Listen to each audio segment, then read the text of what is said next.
Hidden deep beneath the waves of the Western Pacific lies the Marianas Trench, the deepest point of all the oceans. The first step on the journey of what created this mysterious scar in the Earth's crust and how it continues to mold the planet takes us back to 1872, when a British research vessel, HMS Challenger, set out on the first ever mission to map the ocean floor. Throughout most of recorded history, men had just assumed that beyond a certain level the sea was pretty flat, pretty dead, fairly lifeless. They weren't expecting to find anything very interesting. For 4 years, the Challenger crisscrossed the oceans, covering 70,000 miles, a third of the distance to the moon.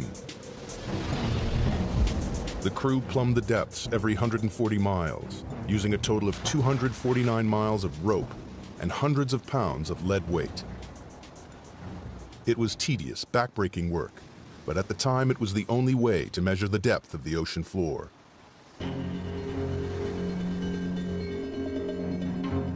When they got to the Western Pacific, 200 miles off the island of Guam, the crew routinely lowered the rope for a measurement.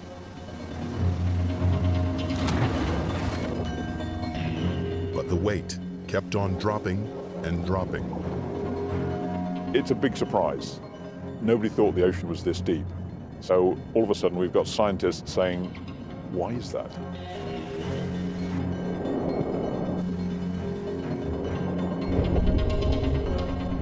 Eventually, the weight struck the bottom at 4,475 fathoms, nearly 5 miles beneath the ocean's surface. The scientists will be going, wow, we've found something, and what does it mean? Is it a little hole? Is it a big hole? What kind of feature is it down there? There's a whole lot of questions you get when you find this one spectacular reading. The Challenger expedition marked the birth of modern oceanography and provided the first crude map of the ocean floor. It showed how the ocean floor gently slopes away from the land and then plummets thousands of feet into vast flat plains. But the Western Pacific is different. It drops off again into the 5-mile deep hole, a hole that blew right out of the water the long-held belief that the seafloor was flat and featureless. And it spawned a mystery, because nobody could understand how this strange underwater feature came about. It would be 75 years before any answers emerged. It took a revolutionary new technology, sonar, to push the investigation forward to the next crucial stage.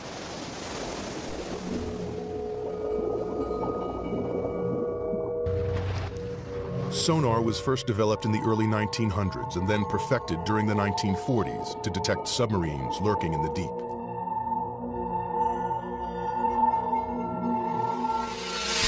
The system works by pumping sound waves through the water. The waves bounce off solid objects and are reflected back to a detector.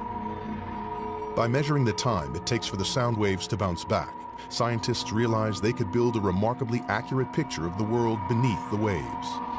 The world's major navies spend a lot of time and effort developing submarine hunting technology. Then the hydrographers discover that you can use this to chart the bottom of the sea. And it's an awful lot cheaper and easier than using large numbers of sailors pulling on ropes.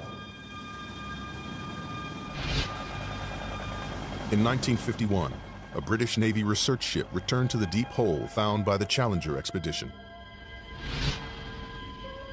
But this time, they were armed with sophisticated new sonar equipment. And the results were amazing. Detailed sonar maps revealed that the deep hole in the Pacific Ocean floor isn't a hole at all, but part of a massive trench, 30 times deeper than the Empire State Building is high.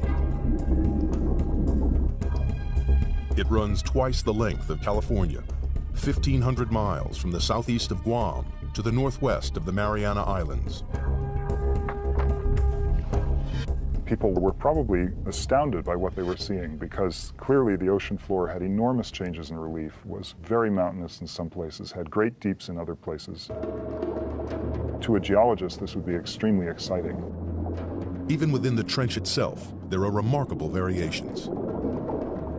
At its southern end lies the greatest surprise of all, The seafloor drops down another 2 miles to its lowest point, a staggering 7 miles beneath the waves. Scientists had discovered the deepest part of the oceans. Even today, it is the lowest known point on the planet. They named this part of the trench the Challenger Deep, in honor of the ship that discovered it. To get a sense of just how deep trenches are, if we take the height of Mount Everest, we would still have about a mile of water above us before we get to the ocean's surface. But how the Marianas Trench was formed remained a mystery. Investigators decided the best way to find the answer was to dive to the bottom of the trench, to see for themselves the lowest point on the planet, the Challenger Deep. But they faced a major problem. At the bottom of the trench, they would have to contend with pressure 1,000 times stronger than at the surface. That's the equivalent of being squeezed on all sides by the weight of 50 jumbo jets. To demonstrate the effects of such pressure, scientists use a dummy head. Today what we're going to do is actually put one of these styrofoam wig heads in the pressure chamber and expose it to the pressure we would see in the Marianas Trench. That's about 16,000 psi. A human skull would be crushed to a pulp, but the rubbery head will only have all the air squeezed out. Wow, that's smaller. And here's what the original size was, just for comparison. Quite dramatic. Pretty stark difference between something that hasn't been 7 miles deep in the ocean and something that has. Glad I'm not going there. At the Mariana Trench, human life is impossible. We're not equipped to resist those kinds of pressures. And so it's necessary to protect humans from that type of an environment. The challenge to engineers was how to accomplish this. In 1953, Swiss scientist Auguste Piccard designed the Trieste, a pioneering vehicle that could withstand the crushing pressures.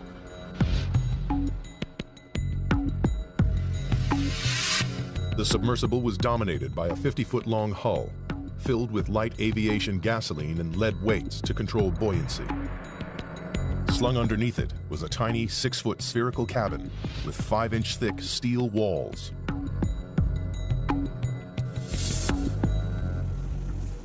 Finally, after 7 years of modifications and manned test dives no deeper than 3.5 miles, the Trieste was ready to attempt the 7 miles to the bottom of the trench. The commander of this perilous undertaking was U.S. Navy Lieutenant and deep-sea explorer Don Walsh. I know the astronauts that go through this all the time. Why do you have to be there? Why can't we just put up a robot to do things? You've got to be there because that's what we do. Only a few officers and scientists knew about the risky mission, which was launched in January 1960 from the western Pacific island of Guam. Guam, in those days, was kind of a backwater. It was just right for us because we were trying to do this project sort of out of sight because we weren't too sure it was going to work. The Navy just didn't want to be embarrassed by a failed science spectacular. Accompanying Walsh was the son of the Trieste designer, engineer and oceanographer Jacques Piccard. The two men would spend the next 9 hours squeezed inside the cramped sphere. And we had 20 cubic feet of space inside. That's about the same as a household refrigerator. And the temperature was almost that cold inside. It was a drama. The story of how the Marianas Trench came to be is beginning to take shape. In 1874, British surveyors were the first to discover a 5-mile deep hole in the ocean.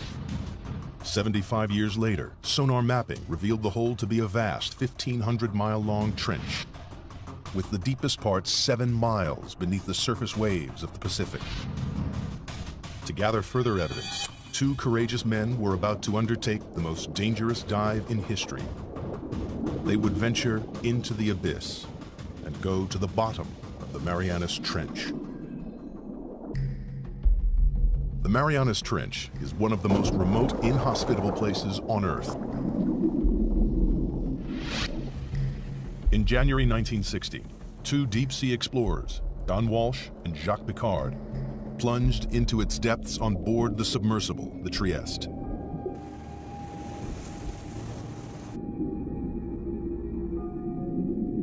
At a speed of just 3 miles per hour, they began their slow descent into the twilight zone.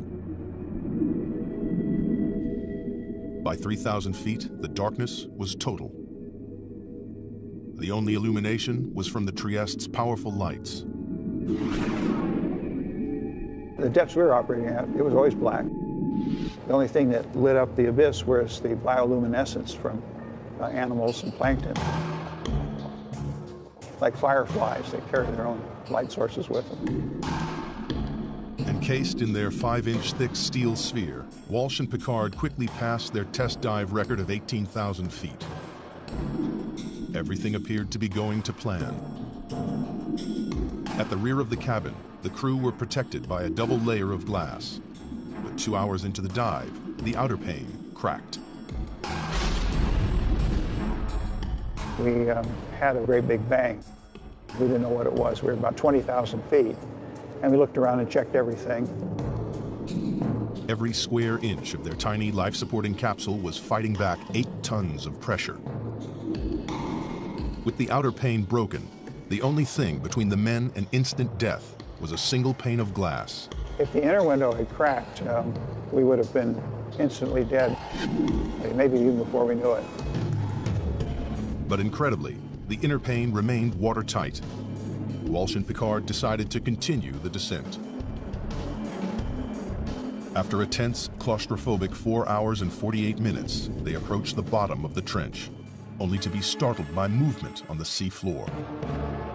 Just before we landed, we saw a flatfish about 1 foot long, and that's a bottom-dwelling fish, so if you see one, there are others. Nobody expected to see life at these crushing depths, but it meant the explorers had reached their goal. The very bottom of the Marianas Trench. The depth gauge, with a reading of 35,800 feet, nearly 7 miles below the surface, confirmed the sonar findings.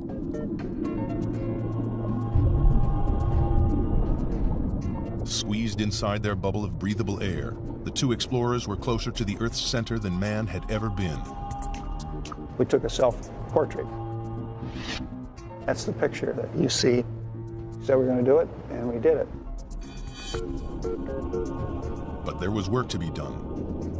Walsh and Piccard wanted to make detailed observations of the enormous trench. Unfortunately, the Trieste stirred up a cloud of fine, powdery sediment from the sea floor that obscured their view. It's like being in a bowl of milk at that point. So, realizing we weren't going to see anything, we decided to go on back up to the surface. Off the island of Guam, the Trieste surfaces after a descent into the Marianas Trench. After 9 grueling hours underwater, Walsh and Piccard returned to the surface on January 23, 1960, and officially entered the record books for the deepest dive of all time. To this day, their extraordinary feat has never been repeated. The mission was a success, but the mystery remained. Geologists still didn't understand what could have formed the immense trench. And if they couldn't find the answer inside the trench, they would have to look elsewhere. Perhaps there was something somewhere on the ocean floor that might explain the trench's origins. Throughout the 50s and 60s, a team of geologists led by Princeton's Harry Hess compiled sonar data from all of the world's oceans. It was as though they had pulled out a giant plug to drain away all the water and expose the ocean floor. Their maps revealed that the Marianas Trench is just a tiny fraction of a network of enormous underwater canyons stretching right around the planet. But that wasn't all. Running parallel to the trench, on the other side of the Pacific, the map showed a giant underwater mountain range, the East Pacific Ridge. And this too is part of a global network, a 40,000-mile-long chain of mountain ranges that ring the globe like the seams of a baseball to make the largest geological feature on Earth. It was a major development in the investigation, one that scientists hoped might explain the trench's formation. The next step was clear. Investigators needed to understand whether there was a connection between the trench and the East Pacific Ridge.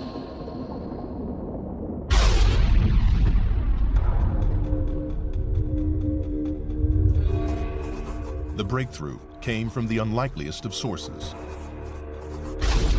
During the Cold War, the U.S. built a vast network of underground seismometers to pick up atomic bomb testing around the world.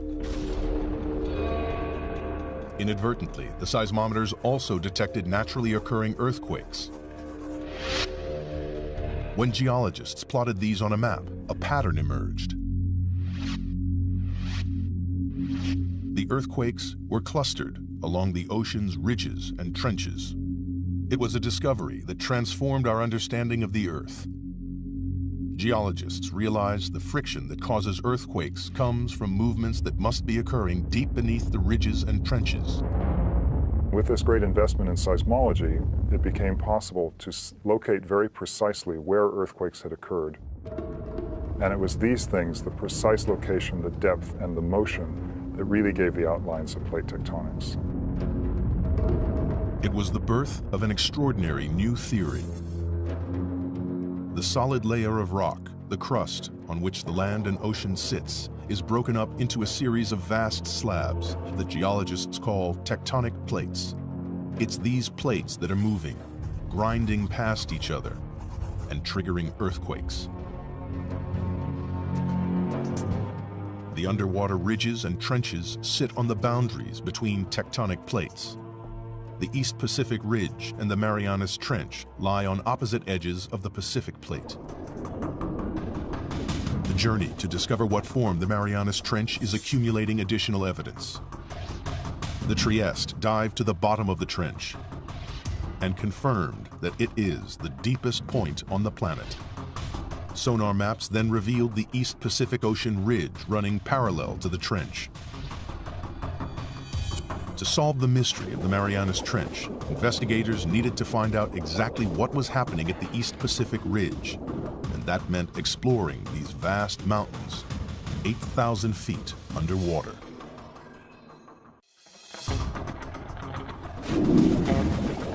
The pieces of the Marianas Trench puzzle are falling into place with the knowledge that it lies on the western edge of the Pacific tectonic plate.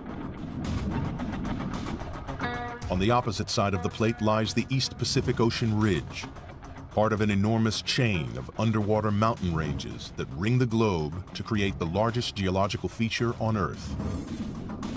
Scientists had a hunch that this colossal ridge might help explain how the trench was formed. And they found a major clue halfway around the globe, where the ridge passed beneath the middle of the Atlantic Ocean. During the Cold War, the U.S. Navy developed a new technique to spot Soviet submarines. They scanned the seas with a tool called MAD, a magnetic anomaly detector, which could pinpoint steel hulls lurking in the deep. But they stumbled across something else.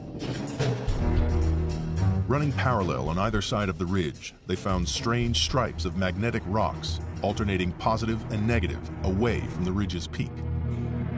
Here's the mid-Atlantic ridge coming down through here. Almost perfectly symmetric on either side of that are these white and black stripes. These have often been called zebra stripes. Geologists know that the Earth is like a giant magnet with a north and a south pole. But the magnetic poles aren't fixed. Every 300,000 years or so, the magnetic field suddenly flips 180 degrees. When the field flips, a compass that was previously pointing north will swing to the south. This reversing of the Earth's magnetic field is a very interesting and exciting but very puzzling phenomenon for geophysicists to explain.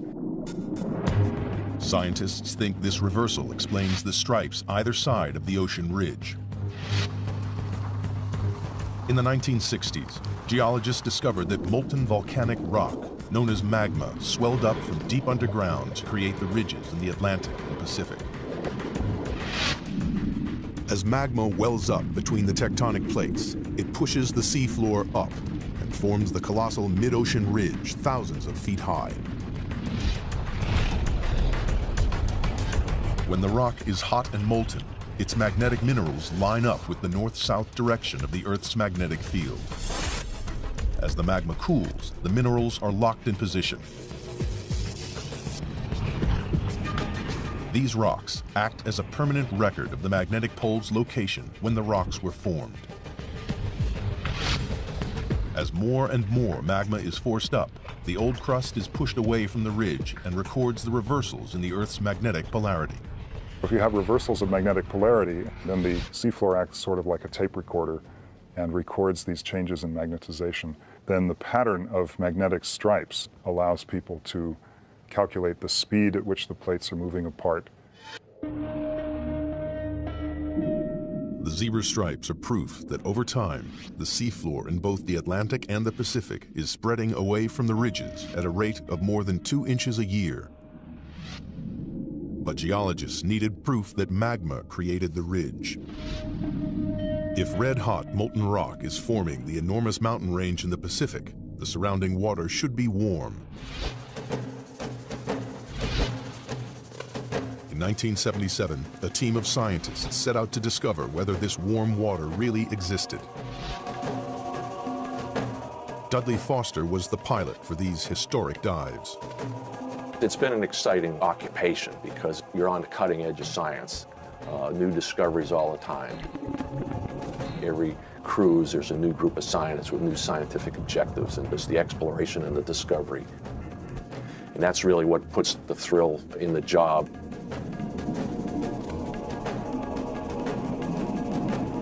For weeks, the crew scanned the undersea mountains without success. And then they hit the jackpot. A bizarre pillar of rock, spewing hot, toxic gas. And we saw the water was sort of shimmering, sort of like bubbling in a glass teapot or something. We stuck the temperature probe in there and measured 38, 39 degrees Fahrenheit, which was really amazing because the ocean's a huge heat sink. So to see something warm like that was kind of startling. In these pillars of rock, the expedition had found the heat from the magma surging up from deep inside the Earth. It wasn't warming the water evenly along the ridge. It was channeled up through strange hydrothermal vents. When you make these discoveries, you don't know how significant they are. The true significance of them maybe takes several years to appreciate. And this was one of those times. For the investigation into the Marianas Trench, these vents are a decisive piece of evidence. They confirm that magma is continually creating new crust at the Pacific Ocean ridge. And magnetic zebra stripes prove that old crust is pushed away from the ridge towards the other side of the Pacific Plate, towards the Marianas Trench. But this presents scientists with a puzzle. If new crust is being created at the ocean ridge and the Earth isn't expanding, then the old crust must be disappearing somewhere else. The reason that there's not getting bigger with seafloor spreading is because the same amount of seafloor is being destroyed in the Pacific. Something in the Pacific Ocean is devouring the seafloor, and all the evidence points to the Marianas Trench. In the hunt to discover what formed the Marianas Trench, scientists now know crust created at the ocean ridge is being devoured somewhere and by something in the Pacific Ocean. They suspect the Marianas Trench is involved. But the proof would come not from the trench, but from these. The Mariana Islands, a chain of volcanoes that break through the ocean surface 200 miles west of the trench. Scientists noticed the island chain mirrors the trench's exact shape. This led them to think the trench was responsible for the island's creation. If you see pictures of the Marianas Trench, it's curved, and the line of volcanoes that it generates is curved exactly parallel to it. Geologists believe that the trench formed the volcanoes via a process called subduction. Subduction occurs where two tectonic plates collide. As they grind past each other, the heavier plate is pushed beneath the lighter plate. The descending plate is forced down into the Earth's intensely hot interior called the mantle. It takes with it water and sediment built up over millions of years. Volcanoes form above subduction zones not because the Earth is hotter there, but because this is where we're taking the water that once was in the ocean. It's taken into the mantle and gets sweated out, causes the mantle to melt, and this magma is what then rises and erupts explosively out these volcanoes.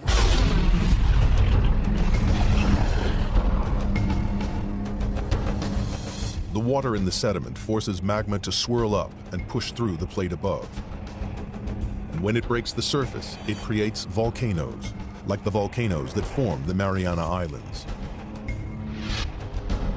It was subduction that formed the islands west of the trench and gave investigators the breakthrough they'd been looking for. Because here, at last, was a process powerful enough to create the Marianas Trench. As the descending plate dives down, it digs into the mantle. Here, the colliding plates form a trench, a giant crease in the ocean floor. It seemed that scientists had finally explained how the trench was formed. There was just one problem, a very large problem. Around the world, subduction zones cause violent earthquakes and catastrophic tsunamis. We know subduction is happening because of the active earthquakes, and these are the most devastating earthquakes. This is the earthquake that generated the tsunami in Sumatra. Also, the other very large earthquakes in Alaska and Chile. But the Marianas Trench, the deepest subduction zone in the world, hasn't caused the devastating earthquakes since records began in the 17th century. Investigators needed to know why. That's the $60,000 question. They hoped the trench's shallower western edge might provide the answer.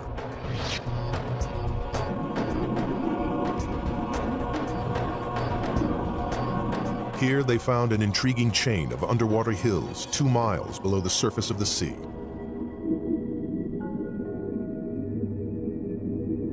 Engineers drilled down into the hills and collected core samples.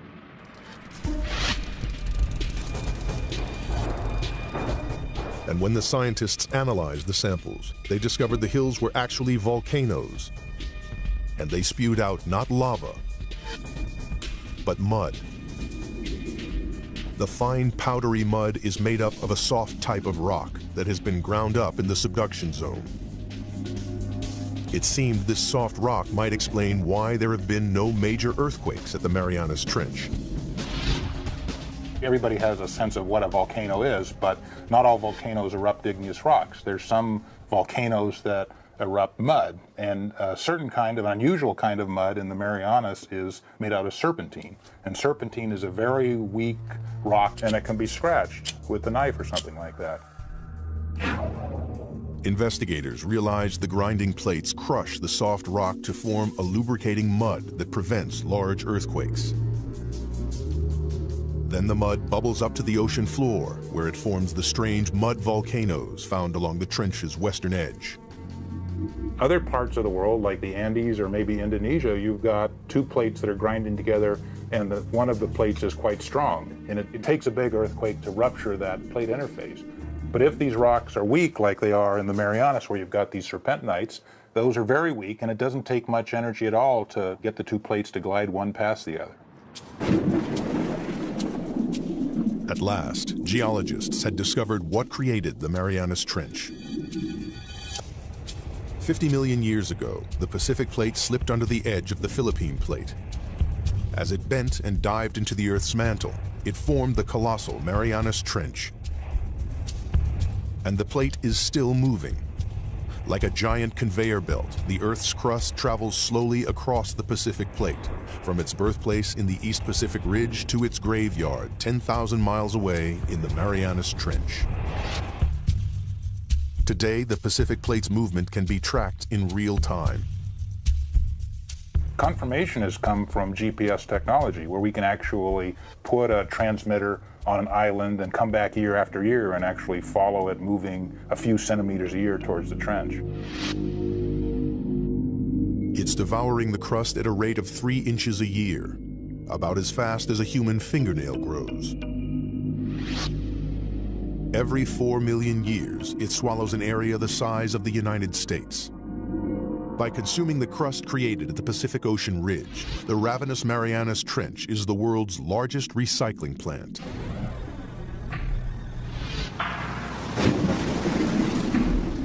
But there was one remaining and major piece of the puzzle to find. Scientists still didn't know why it is the deepest trench on Earth.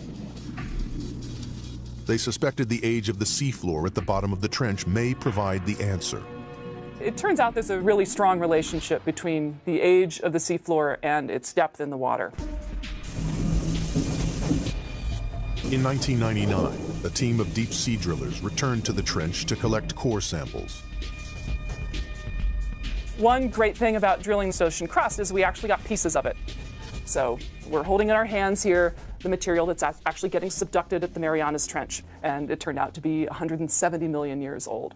So we can say with confidence that's the oldest ocean floor before it's getting swallowed up in the mantle at the trench. But why is this piece of rock the oldest on the ocean floor? The seafloor at the Marianas Trench is so old because it's been so long since it was born. So it was born in the equivalent of the Eastern Pacific today, and it's just been going on longer than any other place in the oceans before it's been subducted. The Pacific Plate is the planet's largest tectonic plate, covering an area 11 times the size of the United States. When crust bubbled up at the ridge 170 million years ago, it was light and buoyant. But as it traveled 10,000 miles across the plate, it cooled and became compact and dense. Over millions of years, the dense crust got heavier and began to sink into the mantle below.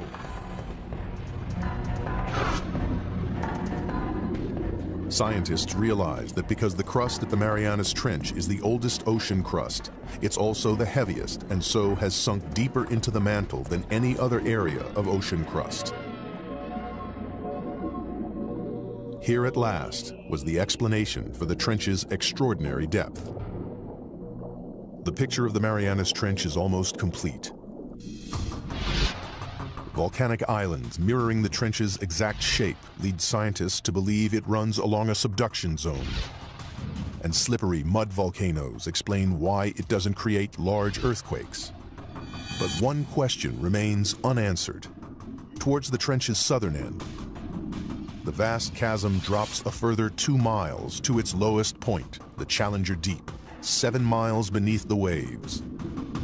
The question is, what makes it plunge so deep? The investigation into the Marianas Trench has one final puzzle to solve. At the trench's southern end, the sea floor plummets a further 10,000 feet into a 7-mile deep chasm called the Challenger Deep. It's the lowest point on the planet. But so far, scientists have been unable to explain why this one section of the trench is so deep. Now, they believe the shape of the descending tectonic plate may hold the answer. The Challenger Deep, in addition, is a little bit deeper because of some peculiarities relating to how the slab that's going down is behaving. A narrow slab of crust has torn away from the Pacific Plate's descending edge. Well, it's basically got to do with how the slab pushes the mantle out of the way. Where you have a narrow slab, like you have at the Challenger Deep, it can sink almost vertically because the mantle that it's trying to displace can move around out of the way. Investigators have finally unraveled the mysteries of the Marianas Trench. And in the process, they've made a discovery with implications that stretch far beyond the trench itself.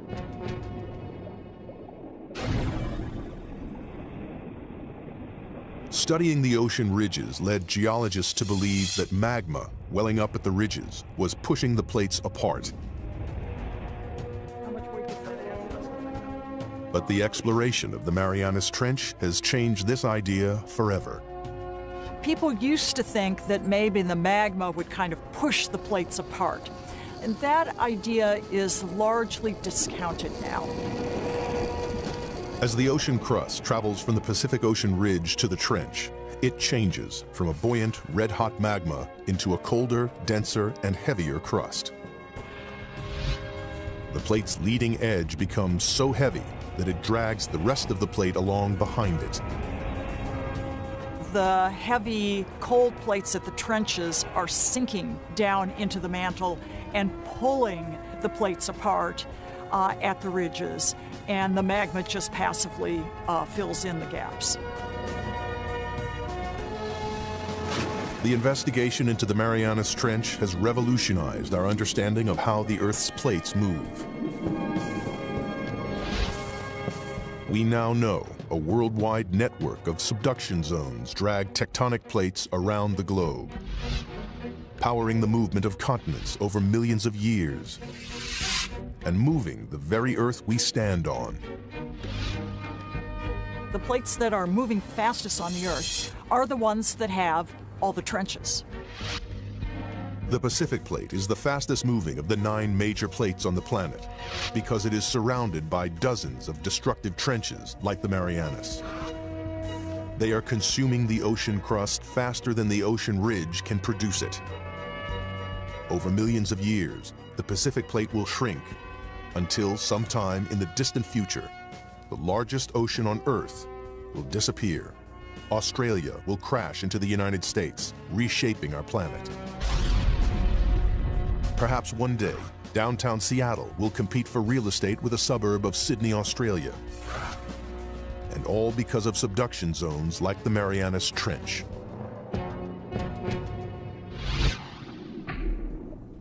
But for all its significance, man has only ever dived to the bottom of the trench once, and there are no immediate plans to return. Imagine asking someone, what is the flora and fauna of California? And saying that someone spent 10 minutes there, picked up 2 ants, come back, and said they've sampled California. That's probably how well we know the Marianas Trench. To date, less than 5% of the world's oceans have been explored. But only by returning to the ocean's very deepest reaches will we fully comprehend the incredible forces that recycle and rebuild our world. The way I like to think of it is that ocean exploration leads to new research questions. And if we don't have exploration, we don't even know the right questions to ask. It is now known what a geological wonder the Marianas Trench is. Since this deep chasm in the Earth's crust was first discovered with a length of rope and a lump of lead more than a century ago, evidence has piled up. A record-breaking dive to the lowest point on Earth. Giant undersea mountain ranges with bizarre magnetic zebra stripes. Proof that the ocean crust is spreading towards the hungry Marianas Trench, lined with slippery mud volcanoes which prevent devastating earthquakes. And the planet's oldest ocean crust, the reason that the Marianas Trench is the deepest point in the oceans. In the darkest and most remote place in the world, scientists have added to their knowledge about the powerful forces that contribute to the dynamic story of our planet.